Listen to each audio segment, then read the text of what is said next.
노후에 비참해지지 않으려면 경제적 안정이 최우선입니다. 나이 들어 병 들었을 때 수중에 돈마저 없으면 불안해지고 큰 문제가 될 수 있습니다. 안타깝게도 우리나라 노인 빈곤율은 세계에서 가장 높고 또 노인들 중 70% 이상이 노후 준비가 안 된 것으로 확인됩니다. 노인의 파산 문제도 심각해서 파산자 10명 중 4명은 노인입니다. 어쩌다가 이렇게 가난한 노인들이 많은 나라가 됐는가? 한번 주어진 인생 행복하게 잘 살아야 하지 않겠습니까? 구독과 좋아요, 알림 설정을 해두시면 도움되는 정보를 꾸준히 받아보실 수 있습니다. 오늘도 여러분의 힘찬 하루를 응원하며 건강한 노후 시작합니다. 보건복지부는 2023년 폐지 수집 노인 실태조사 결과를 공개했는데요.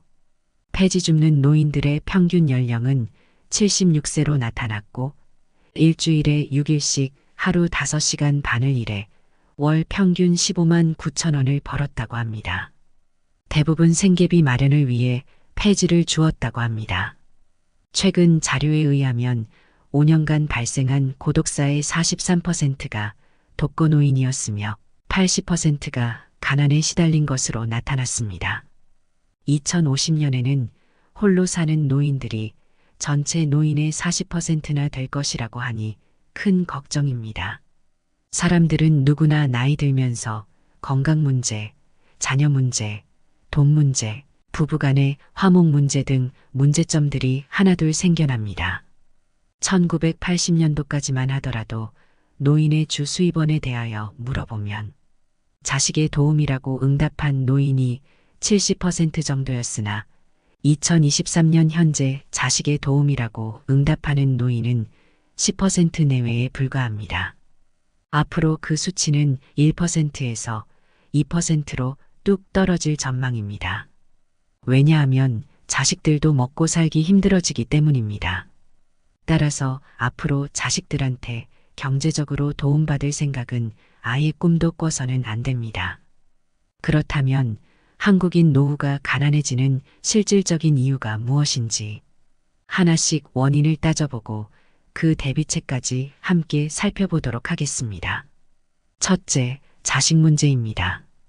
자식은 우리의 꿈이고 보물이며 미래지만 노후 준비를 발목 잡는 장애물이 될 수 있습니다. 대한민국처럼 자녀에게 올인하는 나라는 없습니다. 노후 대비라는 관점에서 보면 자녀는 부부의 노후를 갉아먹는 가장 위험한 요인임이 분명합니다. 아이들이 성장하면서 많은 사교육비가 들어가고 대학 졸업 후에 결혼 비용, 주택 구입비까지 도와줍니다. 옛날 세대는 한 집에 5명, 10명씩 자녀를 낳아도 알아서 다 잘 컸던 것 같은데 요즘에는 애 하나 낳아 키우기도 힘든 것 같습니다. 요즘은 자식만 경제적으로 독립한다면 사실상 노후 준비의 절반은 끝난 것입니다. 부모에게 얹혀 사는 다 큰 성인이 정말 많습니다. 한국 부모들은 유달리 자녀들에게 무분별하게 지원해주고 있습니다. 자녀들 등살에 부모의 노후 계획이 흔들린다는 슬픈 이야기들은 도처에 넘쳐납니다.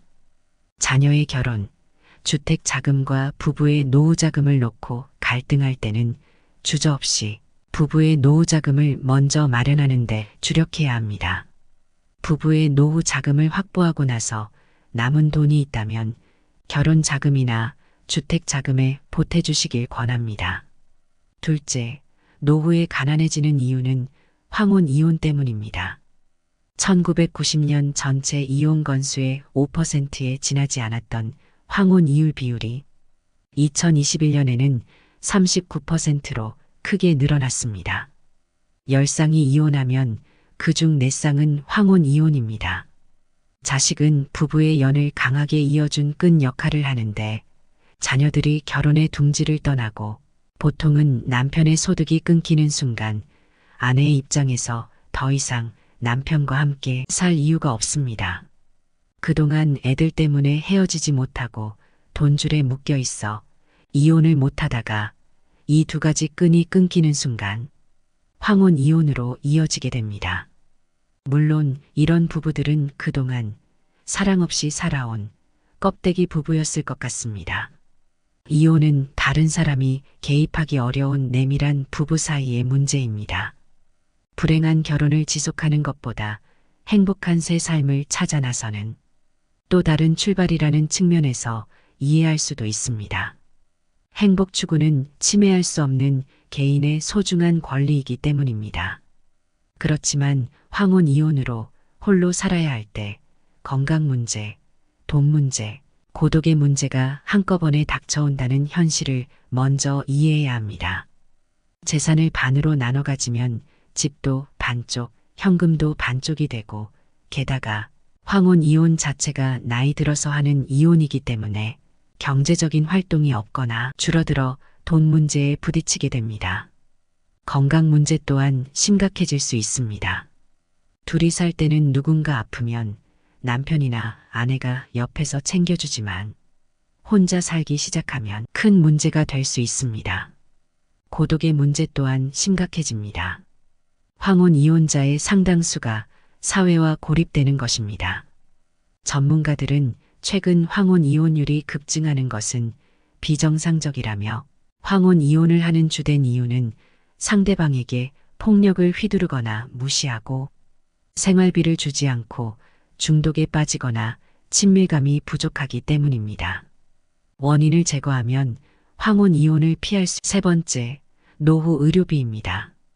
이 문제를 먼저 맞닥뜨린 일본에서는 노후의 가장 큰 리스크로 간병 파산을 들고 있습니다. 노인이 노인을 간병하는 상황을 견디다 못해 동반 자살하거나 간병살인도 자주 벌어집니다. 내 간병을 자식에게 기대하기 어려운 시대가 됐습니다. 100세 시대라고 하지만 인생 막바지 20년은 시름시름 아픈 상태로 살아가는 것입니다. 그만큼 노인 간병 기간은 늘어났고 적어도 10년 이상을 누군가가 간병해야 한다는 의미입니다. 그러니 간병 때문에 직장이나 결혼 등 자신의 삶을 포기하는 지경에까지 이릅니다. 아무리 효자라도 부모가 오랫동안 병상에 누워 있으면 효심을 끝까지 유지하기 어려운 게 현실입니다. 간병비는 자식의 교육비와 더불어 자산을 갉아먹는 3대 주범 중의 하나입니다.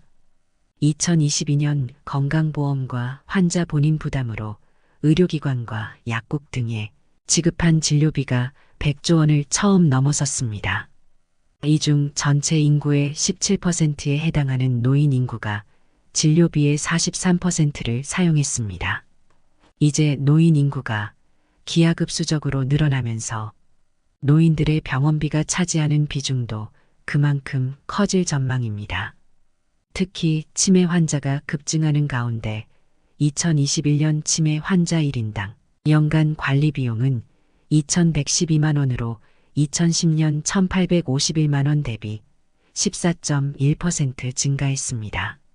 나이를 먹으면서 간병비, 병원 치료비가 많이 들어간다는 것이 객관적인 수치로 나타나고 있습니다. 큰 병에 걸리면 삶의 질이 떨어짐은 물론이고 목돈이 들어가고 집안이 풍비박산나기 쉽습니다. 그렇다면 간병비 치료비 지출을 막거나 최소화하기 위해서 지금 당장 해야 할 일은 주기적으로 종합검진을 받는 것이 제일 중요합니다. 그리고 근력 운동을 하고 몸에 좋은 음식을 꾸준히 먹는 것입니다. 비참한 노후를 피하고 마지막 삶을 가난하게 죽기 싫으시다면 첫째, 노후 자산을 자식에게 너무 쉽게 내어주지 말 것. 둘째, 황혼 이혼이 능사가 아님을 알고 황혼 이혼에 앞서 신중에 신중을 기할 것. 셋째, 노후 의료비, 간병비 지출을 최소화하기 위하여 운동을 하고 몸에 좋은 음식을 꾸준히 챙겨 드셔서 건강한 노후 보내시기 바랍니다. 오늘도 평안한 하루 보내시길 바라며 이상으로 건강한 노후였습니다. 다음에 더 좋은 내용으로 찾아뵙겠습니다. 시청해 주셔서 감사합니다.